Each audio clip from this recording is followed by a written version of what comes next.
Laure? Na'am. Kin fito? Na fito. Kin ga dai ne gashi tafiyan nan.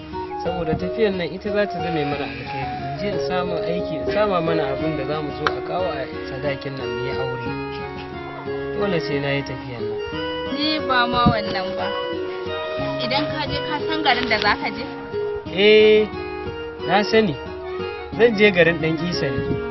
Domin na samu labari sarkin garin ɗan Isa yana da adalci sosai. Yana sama wa talakawansa aiki. Kuma haka nan baki ma yana sama musu aiki. Duk bakon da suka zo ba sa kyamarsa. Shi yasa na yanke shawarar yanzu zan tafi garin ɗan Isa. In je can. Don haka ki yi haƙuri ki rike min alƙawari da wasu. Ni ma insha Allah zan yi ƙoƙari in rike miki alƙawari. Don haka ni yanzu kin ga tafiya ta Laure. Ki taya ni da addu'a sai na dawo.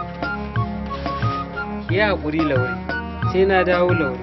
Tafiyan nan dole sai na yi ta Laure.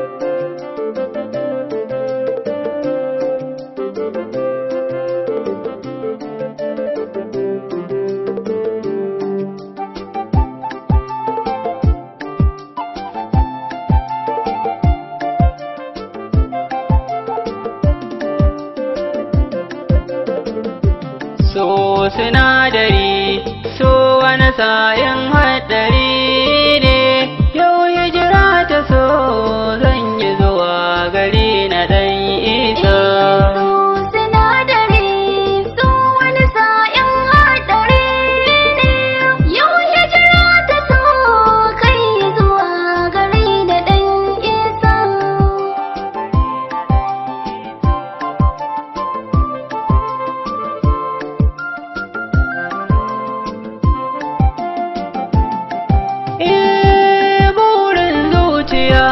Ta samu masoyin gaskiya, na yi gamo da ke fitila mai haskaka zuciya, na zamto wata ke kuma ce zinariya, banda kamar yake shakuwa daɗi rabuwa da kuna, kukan zuciya wai shin yaushe za na bar sa.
Batu na auren mu bayan bani da kodari, babu kuɗi na lefe bare na sadaki nazari, shirin tafiyar da na yi to ki bar ni ki mini uzuri, zane gari na ɗan Isa can aiki na samu, ba su da tsamba ma ba ko sun iya